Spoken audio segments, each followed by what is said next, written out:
ಹಳ್ಳದ ಹತ್ರ ಹೋಗ್ಬೇಕು ಹೊಸ ಇಟ್ಕೊಂಬರೋದಕ್ಕೆ. ಅಲ್ಲಿಗೆ ಹೋಗಿ ಬರೋದಕ್ಕೆ ನನಗಂತೂ ಸುಸ್ತಾಗಿ ಹೋಗ್ಬಿಡುತ್ತೆ. ಸದ್ಯಕ್ಕಿನ್ನೂ ಹೋಗ್ತಾ ಇದ್ದೀನಿ.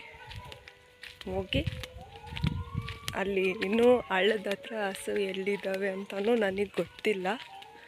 ಹೋಗ್ತಾ ಇದ್ದೀನಿ. ಅಲ್ಲಿ ಹೋಗಿ ಅವನ್ನ ಹುಡುಕ್ಬಿಟ್ಟು ಹಿಡ್ಕೊಂಡು ಮನೆಗೆ ಬರಬೇಕು.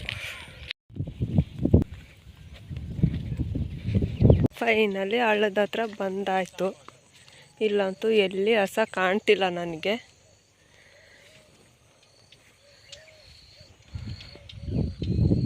ಎಲ್ಲೋ ಹಸ ಸೌಂಡ್ ಕೇಳಿಸ್ತೈತೆ, ಬಟ್ ಎಲ್ಲಿದ್ದಾವೆ ಅಂತ ಗೊತ್ತಿಲ್ಲ. ದಾರಿ ಮುಂದೆ ಹೋಗಲ್ಲ, ಹಳ್ಳನೇ ಲಾಸ್ಟು. ಹಸು ಹಳ್ಳದ ಆ ಕಡೆಯಲ್ಲಿದ್ದಾವಂತೆ. ಈಗ ನಾನು ಈ ಹಳ್ಳನ ದಾಟಿ ಆ ಕಡೆ ಹೋಗಿ ಹಸು ಹಿಡ್ಕೊಂಡು ವಾಪಸ್ ಬರಬೇಕು.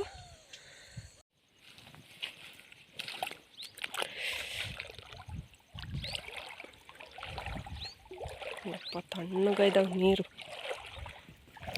ದೂರದಿಂದ ನೋಡಿ ಇಷ್ಟೊಂದು ನೀರಲ್ಲಿ ನಾನು ದಾಟಿ ಹೋಗ್ತೀನ ಅಂತ ಭಯ ಆಗಿತ್ತು. ಮೊದಲೇ ಈಜು ಬರಲ್ಲ. ನೀರು ನೋಡಿ ಇನ್ನೂ ಎದ್ರುಕೊಂಡಿದ್ದೆ. ಬಟ್ ನೀರಿಗೆ ಇಳಿದ್ಮೇಲೆ ಗೊತ್ತಾಗಿದ್ದು ಇಷ್ಟು ಕಡಿಮೆ ಇದ್ದಾವೆ ನೀರು ಅಂತ. ಅದೇನೋ ಗಾದೆ ಮಾತು ಹೇಳ್ತಾರಲ್ಲ, ನೀರಿಗೆ ಇಳಿದ್ರೆ ನೀರಿನ ಆಳ ಗೊತ್ತಾಗೋದು ಅಂತ. ಆಗಿದೆ ನನ್ನ ಪರಿಸ್ಥಿತಿ ಈಗ. ಅಂತೂ ಫೈನಲಿ ದಡ ಮುಟ್ಟಿದೆ. ಚಪ್ಪಲಿನೂ ಕಿತ್ಕೊಂಡು ಹೋಯ್ತು ನಂದು.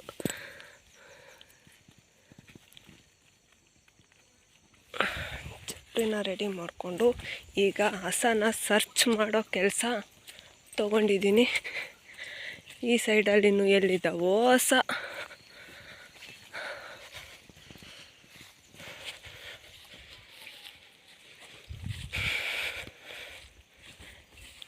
ತೋಟದಲ್ಲಿದ್ದಾವ, ನನಗಂತೂ ಗೊತ್ತಾಗ್ತಿಲ್ಲ. ಮತ್ತೆ ಫೋನ್ ಮಾಡಬೇಕಾಗುತ್ತೆ ಈಗ ಅವರಿಗೆ. ಫೋನ್ ಮಾಡಿದರೆ ನಿಜ ಒಂದು ರೌಂಡ್ ಬೈಗುಳ ಗ್ಯಾರಂಟಿ. ಆದರೂ ನಾನು ಫೋನ್ ಮಾಡೋದು ಬಿಡಲ್ಲ. ಇದೇ ತೋಟದಲ್ಲೇ ಹಸು ಇದ್ದಾವಂತೆ. ಈಗ ಅವನ್ನ ಹಿಡ್ಕೊಂಡು ಮತ್ತೆ ಹಳ್ಳ ದಾಟ್ಕೊಂಡು ಮನೆಗೆ ಹೋಗಿ ತಲುಪಬೇಕು. ಹಳ್ಳಿ ಜೀವನ ಒಂಥರ ಚೆನ್ನಾಗಲ್ವ.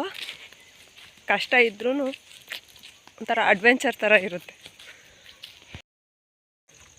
Finally I got my cow.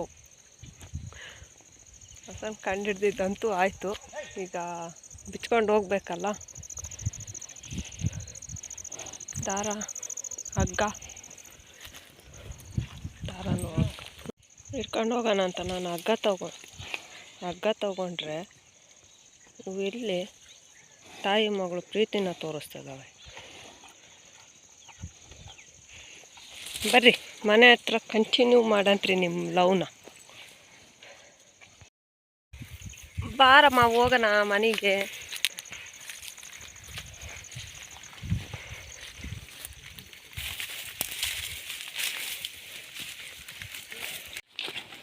ಕೊನೆಗೂ ಇವರಿಬ್ಬರನ್ನ ಕರ್ಕೊಂಡು ಮತ್ತೆ ಹಳ್ಳ ದಾಟಿ ಮನೆ ದಾರಿ ಹಿಡ್ದಿದ್ದಾಯಿತು. ಇವರಿಬ್ಬರಿಗೆ ಮನೆಗೆ ಹೋಗೋ ಟೈಮ್ ಆದರೂ ಇನ್ನೂ ತಿನ್ನೋ ಚಿಂತೆ.